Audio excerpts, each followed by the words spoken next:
Hello बच्चों, कैसे हैं बाबू? आप सभी को गुड मॉर्निंग और आप सभी का आपके अपने YouTube channel spark science zone में स्वागत है। तो बाबू आप सब कैसे हैं? उम्मीद करते हैं कि आप सब बढ़िया होंगे, मस्त होंगे, जबरदस्त होंगे। और आप सभी के बीच हम आज पढ़ाने वाले हैं क्लास 12 का बहुत ही मस्त एंड महत्वपूर्ण चैप्टर, बायोलॉजी का चैप्टर नंबर 1 है बाबू, जिसका नाम है जीवों में जनन। तो आप सभी स्टूडेंट एंड तक बने रहेंगे और पूरी क्लास देखेंगे बाबू। आज जो हम पढ़ने वाले हैं बायोलॉजी में चैप्टर 1 के बारे में, जीवों में जनन बहुत ही महत्वपूर्ण है बाबू बिहार बोर्ड के दृष्टिकोण से, है ना। बहुत ही ज्यादा क्वेश्चंस यहाँ से पूछे जाते हैं। तो आप सभी स्टूडेंट वीडियो के एंड तक बने रहेंगे और जो भी स्टूडेंट अभी तक हमारे चैनल को सब्सक्राइब नहीं किए हैं बाबू, आप सब्सक्राइब जरूर कर लें, ठीक है। तो हम शुरू करते हैं आज की क्लास को, ठीक है ना। चलते हैं बाबू। सबसे पहले आपको याद रखना है और जानना है कि बाबू बायोलॉजी किसे कहते हैं, बायोलॉजी क्या है ना। बायोलॉजी किसे कहते हैं तो इसका सिंपल सा परिभाषा है बाबू। ऐसे बहुत सारे परिभाषा बायोलॉजी के बारे में, जीव विज्ञान के बारे में आप बहुत सारे बुक में आप देखे भी होंगे और पता भी होगा। क्लास 10th में 11th में पढ़े होंगे आप बायोलॉजी किसे कहते हैं। और उसी में से हम एक आसान तरीका बताएंगे अभी आपको। बायोलॉजी का परिभाषा अगर हमको बोला जाए या हमसे पूछा जाए तो आप बताओगे क्या? यहां ध्यान देना आप सभी। पहली बात की जो बायोलॉजी होता है वो दो ग्रीक वर्ड से मिलकर बना होता है, बायोज से और लोगोज से। बायोज और लोगोज से बना होता है बायोलॉजी। अब वो बायोज का अर्थ होता है ना, बायोज का अर्थ क्या होता है? जीवन। क्या होता है? जीवन, जिसको इंग्लिश में हम लोग क्या कहते हैं? लाइफ। और लोगोज का अर्थ होता है बाबू अध्ययन। लोगोज का अर्थ क्या होता है? अध्ययन, जिसको हम कहते हैं स्टडी। क्या कहते हैं बाबू? स्टडी कहते हैं, ठीक है।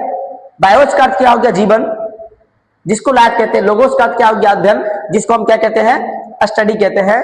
तो हम कह सकते हैं बाबू कि जीवन का जो अध्ययन होता है, जीवन का जो अध्ययन होगा, जीवन का अध्ययन को तो हम कहते हैं बाबू जीव विज्ञान। जीवन के अध्ययन को क्या कहेंगे हम लोग? जीव विज्ञान। अब बोलेगा सर इसमें जीवन का अध्ययन को जीव विज्ञान कह दिए। अगर इसका परिभाषा देखा जाए तो सबसे पहले आपको पता होगा कि जीवन जो होता है यानी कि लाइफ होता किसमें है? तो लाइफ होता है बाबू सजीवों में। क्या होता है लाइफ? सजीवों में क्या होता है? लाइफ होता है सजीवों में। जीवन किसमें होता है? यानी कि जीवित कौन होता है? सजीव होते हैं, जीवित। तो हम कह सकते हैं अगर बायोलॉजी की परिभाषा की बात करें तो जीव विज्ञान की वह शाखा जिसके अंतर्गत हम सजीवों का अध्ययन करते हैं, जिसके अंतर्गत सजीवों का अध्ययन किया जाता है, उसी को तो हम बायोलॉजी कहते हैं, ठीक है ना। दूसरा पॉइंट आता है कि सर बायोलॉजी का पिता कौन है? यानी कि जीव विज्ञान की पिता, जीव विज्ञान का पिता कौन है? जीव विज्ञान का पिता के बारे में बताइए। जीव विज्ञान का पिता कौन है बाबू? आप सभी को पता होगा कि जीव विज्ञान का पिता कौन है? अरस्तु है। जीव विज्ञान का पिता कौन है? अरस्तु है। लेकिन आप सभी को पता होना चाहिए कि जो बायोलॉजी शब्द है ना, पिता कौन है? पिता आपका अरस्तु हो गया। लेकिन बायोलॉजी शब्द अगर पूछे कि बायोलॉजी का शब्द किसने दिया, तो आप सभी को याद रखना है बायोलॉजी का शब्द लेमार्क था। बायोलॉजी का शब्द किसने दिया? लेमार्क। एक और याद रखना है ट्रीविरेनस। वीरेनस किसको याद रखना है?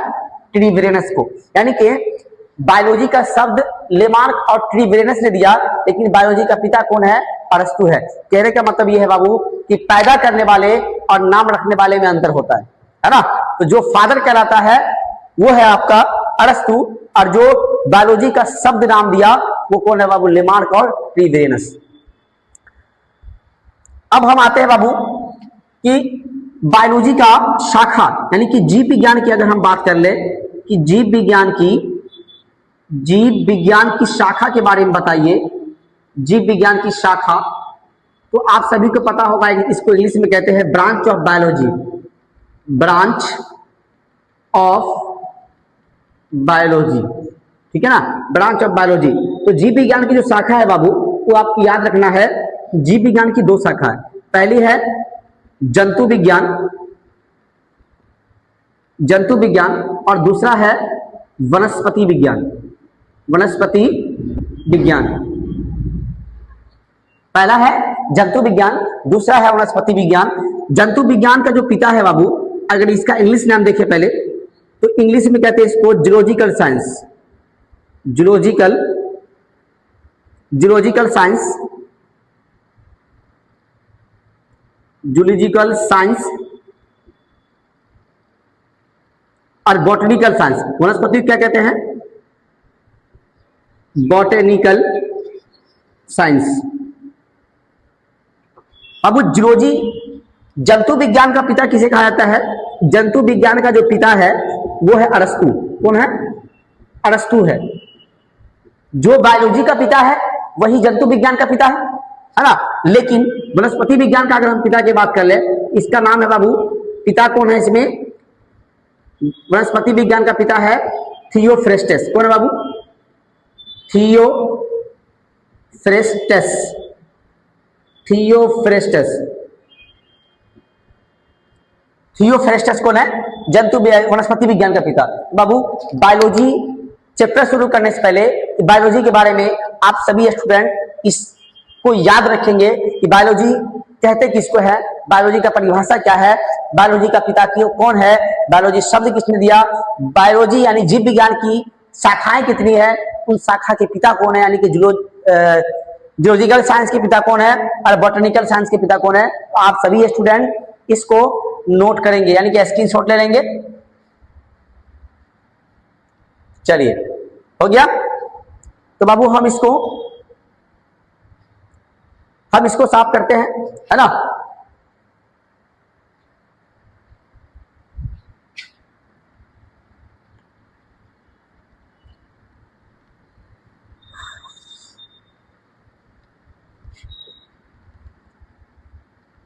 चलिए यहां पे देखिएगा, सबसे पहली बात कि चैप्टर का नाम है, ये अध्याय 1 है आपका, अध्याय 1 है।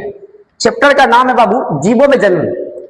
तो चैप्टर का नाम जीवों में जनन है, कहने का मेरा मतलब ये कि सबसे पहला बात तो ये आता है कि जनन कहते किसको है, जनन कहते किसको है।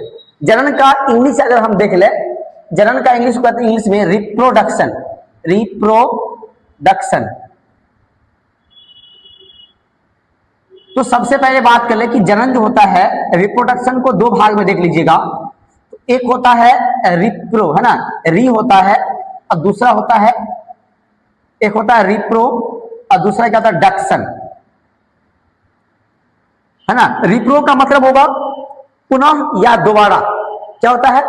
इसको हम कहते हैं बाबू, रिप्रो का मतलब हिंदी में क्या होता है? पुनः, या इसको दोबारा कहिए, दोबारा, या इसको फिर से कहिए, है ना, जो आपको समझ सके, जो आप सभी, है ना, फिर से। डक्शन का मतलब होता है बाबू निर्माण करना, है ना। निर्माण मतलब, डक्शन मतलब होता है एक तरह से हम कहते हैं फॉर्मेशन, फॉर्मेशन, और फॉर्मेशन का हिंदी होता है बाबू निर्माण करना। क्या होता है? निर्माण करना, है ना। तो आप सभी को जनन के बारे में समझना है कि रिप्रोडक्शन में जनन जो होता है, जब कोई जीव, हम कह सकते हैं कि जब कोई जीव अपनी समान संतति को उत्पन्न करता है तो वह प्रक्रिया जनन कहलाती है। अगर हम इसकी परिभाषा के बारे में बात कर ले, परिभाषा के बारे में, है ना, कि जब कोई जीव, जब कोई जीव,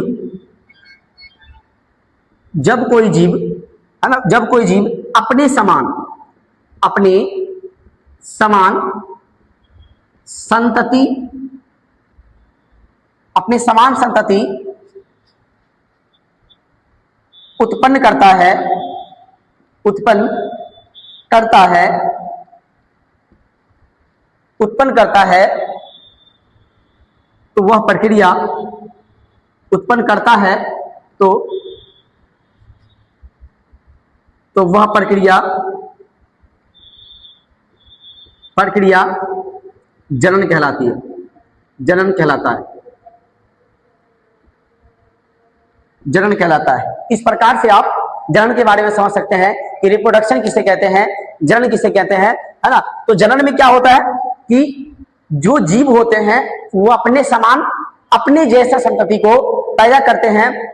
जैसे मान लीजिए कि अगर एक गाय का एग्जांपल ले ले हम, अगर गाय का एग्जांपल ले ले तो जो गाय होता है बाबू, वो गाय, मान लीजिए कि वो गाय एक बछड़े को जन्म दिया, वो बछड़ा बड़ा होके फिर से गाय बनता है, फिर वो गाय एक बछड़े को जन्म देगा, फिर वो बड़ा होके फिर गाय बनेगा, फिर वो बछड़े को जन्म देगा। कहने का मतलब ये हुआ कि एक ही जीव अपने समान संतति को क्या करता है, उत्पन्न करता है, और अपने जैसे उत्पन्न करता है, इसलिए इसको हम कहते हैं बाबू जनन। अगर हम एग्जाम्पल ले रहे कि हम अगर मनुष्य हैं, अगर हम मनुष्य हैं तो हम केवल मनुष्य ही पैदा कर सकते हैं ना। मनुष्य मनुष्य को पैदा करेगा, जानवर जानवर पैदा करेगा। अगर ऐसा हो जाए कि मनुष्य जानवर को पैदा करे तो संभव नहीं है ना। तो जो जीव अपने समान, है ना, जब कोई जीव अपने समान संतति को उत्पन्न करता है वह प्रक्रिया क्या कहलाता है, जनन कहलाता है। अब इसमें एक बात आता है बाबू, जीवन अवधि। क्या आता है, जीवन अवधि। इसमें क्या आता है,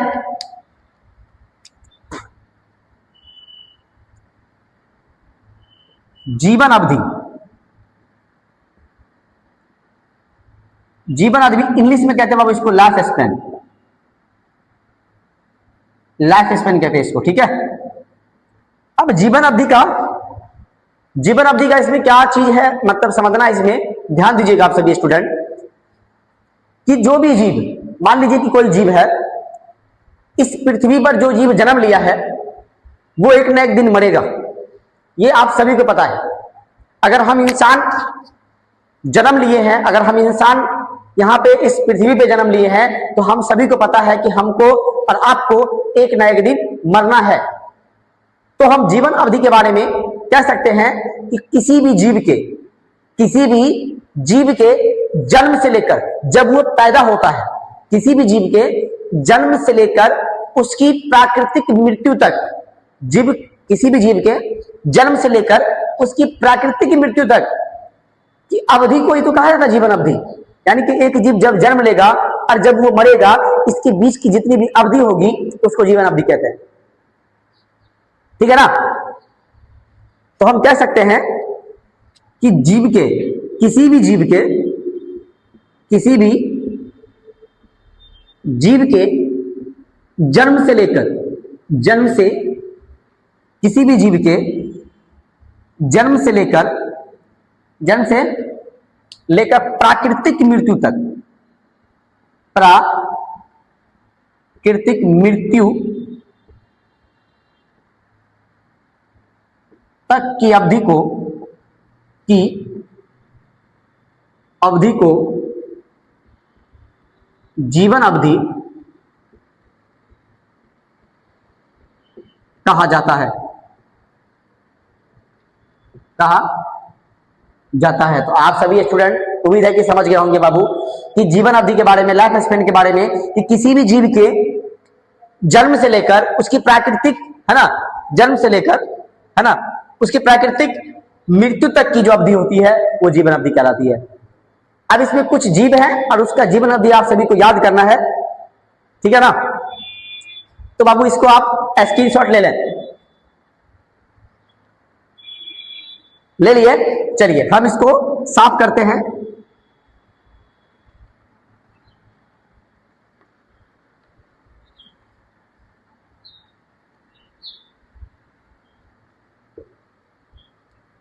आप सभी को बाबू याद रखना है, याद ये रखना है, स्टार लिख लीजिएगा सभी स्टूडेंट। कुछ जीव एवं उनकी जीवन अवधि, जीवन अवधि, कुछ जीव है और उसके जीवन अवधि को याद रखना है। आपके एनसीईआरटी वाले बुक में चैप्टर नंबर 1 में है, बायोलॉजी का 12th में, याद रखेंगे आप सभी स्टूडेंट। अगर हम बात करें बाबू गुलाब का पेड़, है ना, नंबर 1 गुलाब, तो हम ऐसे पहले लिख देते हैं, एक तरफ लिख लीजिएगा जीव और दूसरी तरफ उसका अवधि, जीवन अवधि लिख लीजिएगा, जीवन अवधि, जीवन उसका जीवन अवधि। तो सबसे पहले गुलाब का लिखिएगा, नंबर 1 में क्या लिखिएगा, गुलाब। गुलाब जो होता है, गुलाब का पेड़ जो होता है उसका जीवन अवधि होता है 5 से 7 ईयर्स, यानी कि 5 से 7 वर्ष। गुलाब का कितना होता है, 5 से 7 वर्ष। अगर हम बात कर ले गेहूं का, क्या होता है दूसरा में, गेहूं, गेहूं का बात कर ले तो गेहूं का होता है बाबू 3 से 4 मंथ, 3 से 4 महीना, 3 से 4 महीना। तीसरा नंबर में अगर हम बात कर ले, तीसरा में तो बरगद होता है। बरगद का पेड़ देखें आप सभी, बरगद, बरगद जो होता है बाबू वो 400 प्लस, कितना होता है, 400 प्लस वर्ष। बरगद 400 प्लस वर्ष जीता है। आप सभी स्टूडेंट याद रखेंगे इसको, बरगद कितना जीता है, 400 प्लस वर्ष। चौथा में याद रखिएगा, चौथा में आप सभी याद रखेंगे बाबू, है ना, कुत्ता, क्या रखिएगा, कुत्ता। कुत्ता का होता है जीवन अवधि 22 वर्ष का, कितना होता है, 22 वर्ष। उसके बाद केले का पेड़, क्या होता है, केले का पेड़, केले का पेड़, केला होता है ना, केला, केला का पेड़ देखे होंगे आप सभी। तो केला का पेड़ का जो जीवन अवधि होता है वो आप याद रखेंगे बाबू, है ना। केले का पौधा का जीवन अवधि 2 से 3 ईयर्स, यानी कि 2 से 3 वर्ष, 2 से 3 वर्ष। 6 नंबर में देखिएगा, उसके बाद आप याद रखना तितली, क्या होता है, तितली, इसको याद रखें 1 से 2 सप्ताह, 1 से 2 सप्ताह, 1 से 2 सप्ताह जीती है ये। 7 नंबर में आपको याद रखना है, 7 में मगरमच्छ 60 वर्ष, है ना, मगरमच्छ, ये हो, इसका जीवन अवधि होता है 60 वर्ष का। उसके बाद 7-8 नंबर में याद रखिएगा तोता, तोता का होता है बाबू 140 वर्ष, तोता का 140 वर्ष होता है, तोता 140 वर्ष जीता है। उसके बाद याद रखना है आपको फल मक्खी, क्या लिखना है, फल मक्खी। 9 नंबर में फल मक्खी का याद रखना है, फल मक्खी का होता है बाबू 2 सप्ताह, 2 सप्ताह, 2 वीक। उसके बाद 10 नंबर में आपको याद रखना है, 10 नंबर में आपको याद क्या रखना है, घोड़ा,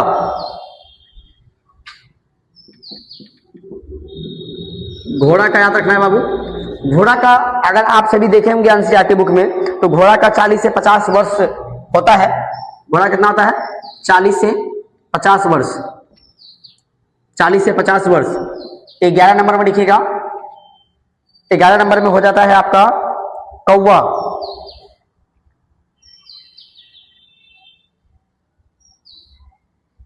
कौवा लिखिएगा 15 वर्ष। कौवा क्या होता है, कौवा का होता है 15 वर्ष। उसके बाद आप लिखिएगा कछुआ, 13 नंबर में, कछुआ, कछुआ का होता है बाबू 100 से लेके 150 वर्ष। कछुआ 100 से लेके 150 वर्ष उसका जीवन अवधि होता है।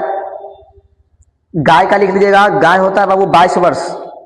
गाय कितना होता है, 13 नंबर में याद रखिएगा गाय, गाय कितना उसका होता है जीवन अवधि 22 वर्ष, गाय का 22 वर्ष।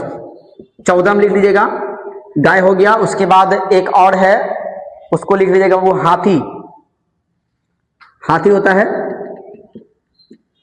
हाथी बाबू आपको याद रखना, शायद हाथी का आपके एनसीईआरटी बुक में दिया होगा, लेकिन हाथी को अगर हम बात कर ले तो हाथी 50 से 70 वर्ष इसका ले लीजिएगा, 50 से 70 वर्ष तक इसका जीवन अवधि होता है, यानी कि 50 वर्ष से लेकर 70 वर्ष तक ये जीवित रहता है हाथी को। एक है बाबू, जैसे इसमें एक और नोट कर लीजिएगा, है ना, आम का पेड़ जो होता है उसको याद रखिएगा आप सभी। आम का पेड़ होता है, आम का लगभग 100 से लेके 150 वर्ष तक, है ना। अगर आम की बात करें, सॉरी 100-150 नहीं होता है, आम होता है 40 से लगभग 60 वर्ष के बीच, 40 से 60 वर्ष।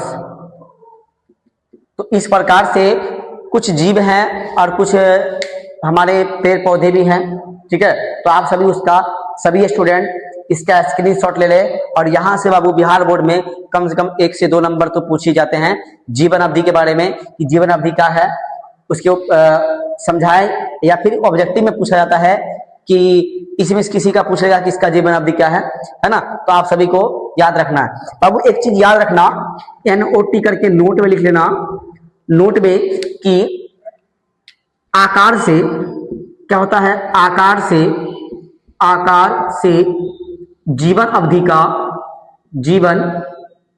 का आकार से जीवन अवधि का कोई संबंध नहीं है, कोई संबंध नहीं है। आकार से जीवन अवधि का कोई संबंध नहीं है। अब इसको समझे कैसे कि आकार से जीवन अवधि का कोई संबंध नहीं, इसका मतलब क्या है। तो आप यहां पर एग्जांपल देखिएगा, जैसे अगर हम तोता को ले ले, तोता का जीवन अवधि होता है 140 वर्ष, तोता को ले ले। अगर हम दूसरा ले ले, किसको, दूसरा को कौवा को ले ले, किसको ले ले, कौवा को ले ले, तो इसका होता है, कौवा कितना होता है बाबू, कौवा का होता है 15 वर्ष, कितना होता है 15 वर्ष, इसका होता है 140 वर्ष। अब बताओ, तोता और कौवा का संरचना जो देखने में होता है, स्ट्रक्चर जो होता है लगभग समान होता है, लेकिन दोनों की जीवन अवधि में बहुत का अंतर है। एक 140 वर्ष जी रहा है और दूसरा क्या है 15 वर्ष जी रहा है।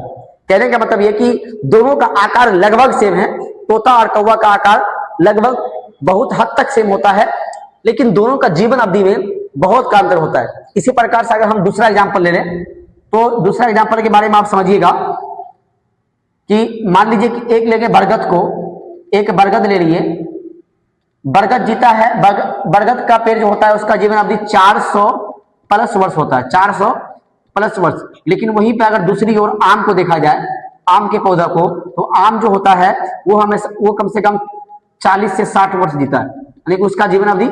लेकिन आम और बरगद का पेड़ में लगभग दोनों की आकृति, दोनों का जो फैलाव होता है लगभग सेम होता है, लेकिन दोनों की जीवन अवधि में, है ना, दोनों के लाइफ स्पैन में बहुत का अंतर है बाबू। तो आप इस चीज को समझेंगे कि आकार का जीवन अवधि से कोई संबंध नहीं है, आकार का जीवन अवधि से कोई संबंध नहीं है। तो आप सभी स्टूडेंट इसका स्क्रीनशॉट जरूर ले लें, ठीक है।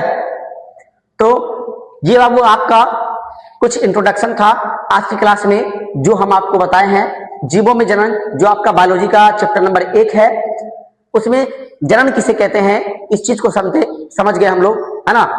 जीवन अवधि के बारे में समझे और कुछ जीव का जीवन अवधि हम देखे भी हैं। तो आप सभी से मिलते हैं अगली क्लास में, है ना। जनन के प्रकार को लेके आएंगे और एक एक करके समझेंगे बढ़िया से। तो आप सभी स्टूडेंट चैनल को सब्सक्राइब कर ले और बाबू पूरी वीडियो को देखा करें। आपके लिए बिल्कुल ही आसान भाषा में और सरल तरीके से आपको सभी चैप्टर को कराएंगे हम, ठीक है ना। तो आप सभी स्टूडेंट वीडियो को लाइक करें, शेयर करें और चैनल को सब्सक्राइब करना ना भूलें। धन्यवाद।